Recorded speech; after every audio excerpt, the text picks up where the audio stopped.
Hello. For this demonstration, I will be teaching you how to sew a button with a shank. So that is a different style of button from what I've been teaching, but you will still need the following materials. So you'll need the fabric. So I'm using the old fabric that we used for the video on how to sew a 2-hole button and a 4-hole button. You will also need thread. You will need scissors. You will need a sewing needle. Pin cushion is optional. I like to have the pin cushion around so I don't lose the needle. And of course you'll have the buttons with the shanks. So, like I said, these are different compared to what I've been teaching before.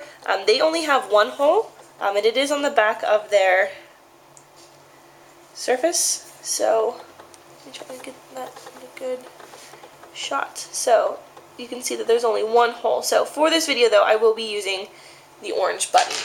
So again, all of the materials typically should match the garment or the fabric or article of clothing that you're working with. But again, for this demonstration, it doesn't really matter.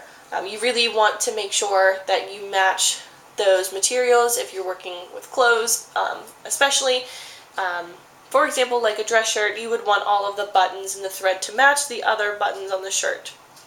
So, to start off though, we are going to thread our needle. So again, the string should measure between 5 to 7 inches long.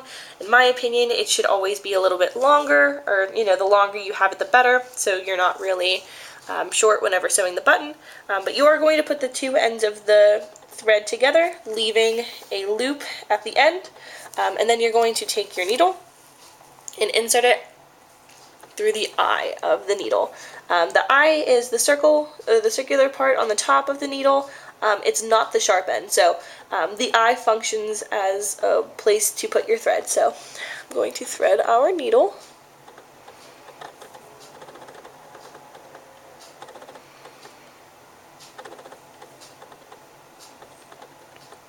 It's kind of tricky sometimes. Okay. So once your needle is threaded, you're going to have this excess thread. Keep that on there. That's going to be a gauge for you to see how much thread you need. So you'll need that. So we have our threaded needle, and then we also have our loop at the end. So next you're going to grab your fabric and your button, and then position the button where you want it on your fabric with your fingers and your thumb. So for this type of button, you will want to tilt it on its side. That way you can see the hole that you're working with. So again, just like all the other buttons, you're going to come from the wrong side of the fabric. So this is the right side of the fabric with all the buttons on it, and the other is the wrong side where the work is going to be. So you're going to go through the wrong side of the fabric. Hang on one second. You're going to tilt it, and you're going to go through the wrong side of the fabric, and then insert your needle. And then what you can do is just put your button on top and pull your needle through. Again, don't pull the thread through the whole way. If you do, you'll have to restart this process again. But then you're just going to put your thread back through the fabric, and then we can flip to the wrong side of the fabric. So you can pull, but again, not the whole way. We do want that loop to be left as well. That way we can insert the needle through the loop and pull through, making a knot. So, but we are going to continue this thread process, where the sewing process, where we're going to come up behind the button, pull it completely so it's tug, nice and tug it so it's snug, and then you're going to insert it through the other piece, or through the hole and into the other side of the fabric. So we're going to do that a few times to make sure it's secure. So we're going to come up.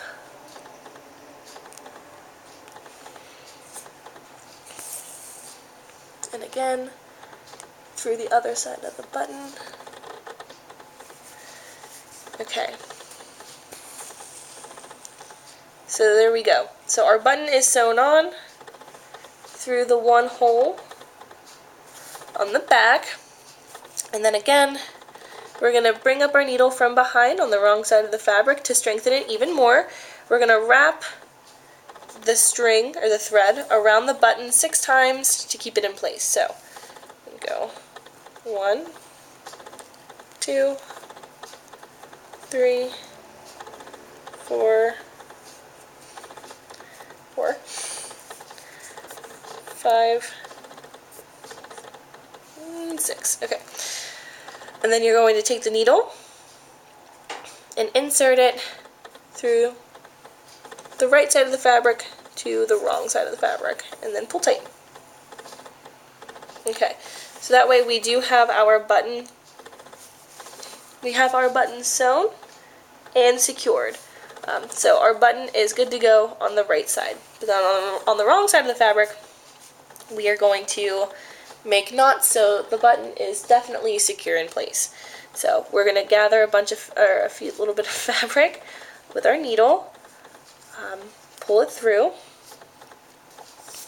So there's a loop at the end, and you're going to insert the needle through the loop and pull tight. There's our 1 knot, and I say we make 3. So we're going to gather a bit of fabric again with our needle, pull through, not the whole way, and then there's going to be the loop. Insert the needle through the loop and pull. One more time. Gather some fabric, pull, insert the needle through the loop, and pull tight. Okay, one last step before we cut off our thread is we're going to need to weave in our needle, weave in the thread. That way, if the knot doesn't work, the button won't come out completely. So I'm gonna do that, weave it in, pull it so the thread is underneath the fabric but does not appear on the right side of the fabric. Then our last step is to cut it off. So cut it off, discard that, and voila, there you go. So that was how to sew a button with a shank, and there are our 3 buttons. So, alright, thank you so much for watching.